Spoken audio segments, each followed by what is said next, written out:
fellow Toastmasters, very welcome guests. Got a script today. I hope nobody minds. It's quite a complex thing, this. So I've got a bit of a script. You're all right with that, yes? Yeah. Yes. Okay. Good. This speech is a joke. Now, I'm giving this speech today about how to make a joke because I've noticed that some people in this room, they make jokes like I imagine they make love. Badly. Like they've learned it from the internet. But luckily I'm here. I also make jokes like I make love. I've been doing it since I was a teenager. I got really good at it at university, and these days I find I can only do it in front of a group of people.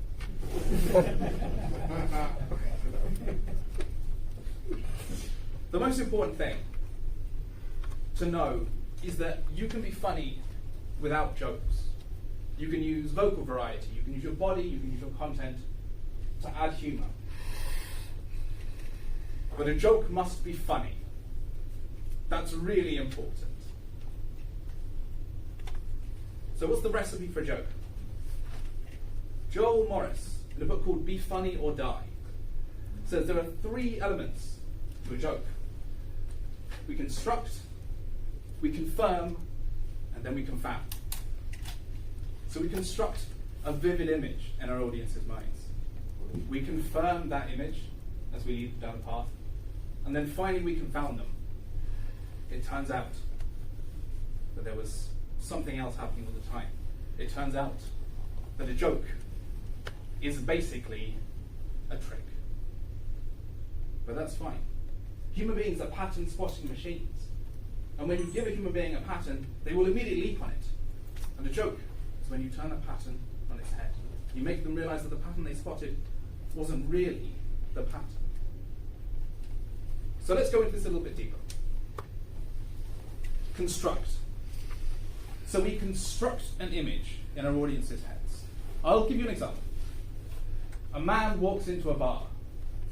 We've all got the bar in mind, don't we? Because we're getting tired of people talking and we know the bar is only downstairs. There's alcohol. There's a bartender. I've constructed this image in my audience's mind, and now the punchline. Ouch. Actually, my audience was thinking wrong. They were thinking of the wrong kind of bar. All right, it's not for everyone. But I'll give you one a little bit quicker. What's orange and sounds like a parrot? A carrot. See? I think it's stopped working. There we go. So for your audience to enjoy this joke, they need to know 2 things. They need to know, 1, that bar can mean a place for drinking, but also a straight, rigid piece of material. It is also important that they are more likely to think of the first thing than the second thing, because otherwise you don't have a joke at all. If somebody thinks, yes, you're just telling a story about a man who unfortunately hurt himself, it's not funny anymore. But it also means you need to think about your audience. If your audience, for example, is full of physicists, and you mention a bar to them, they're going to feel under pressure. Okay, that was bad. If your audience is full of musicians, and you mention a bar to them, they're going to have notes. Maybe they just want to rest. If your audience is full of alcoholics and you mention a bar to them, that is completely inappropriate. Don't do that. But there's something else here. Because it's not just what your audience brings, although what your audience brings is important. There is a hidden sea happening here. There is context. Everything you bring on stage is context, including yourself. My point here is that you can't predict what your audience is going to think of you, but you can control it to a certain extent. If I have a punchline that relies on me being unable to find a partner with whom I can do the horizontal waltz, I have heard it called the horizontal tango. I went to a British public school. I have no idea how to tango. But if your setup involves you being on stage, and you are a tall, handsome, well-muscled guy like myself,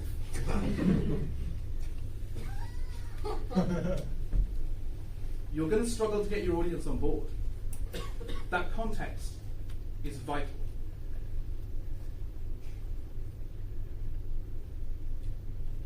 Our second phase, confirm.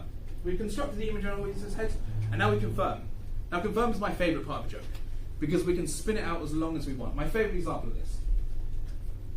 People who prefer ketchup over mustard. They're intense people. Am I right? They're very intense people. You mentioned that you prefer mustard, and immediately it's, I don't like the taste. It's too spicy. It's too grainy. I don't like the texture. And I'm like, okay, cool. You still have the palate of a 5-year-old. You only like sweet things. Fine, whatever. But what I put in my tea is none of your business. And I don't know why you're getting in my face about it. The thing about a double entendre, you see, is it can only mean one thing. When we confirm this idea in our audience's heads, we have to be leading them down a specific path. It's not enough for them to be confused. They've got to be going down a really specific path. Sorry. The last one, confound. When we turn it on its head, we provide the unexpected. I went to a party with a friend of mine. I said, do you want a drink? She said, oh yes, I'd love a drink. Can you go and get me some of that fruity alcoholic mix that's in the bowl? I said, absolutely, I will get you the fruity mixed alcoholic drink that's in the bowl. I went over to the bowl, poured a glass, brought it back.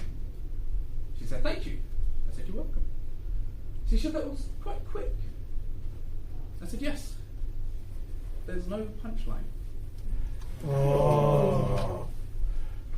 You see, there's a meta joke happening. Because I'm standing up here, and I'm doing a whole presentation about jokes. And I've started telling you a story that sounds like a joke, and there's no joke. That's the joke.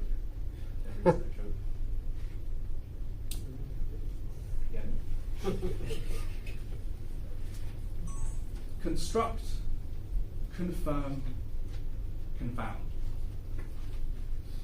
These 3 notes are the notes that we play to generate comedy. Construct an image, confirm the image in your audience's minds, confound them. At the end of the day, making a joke really is like making love.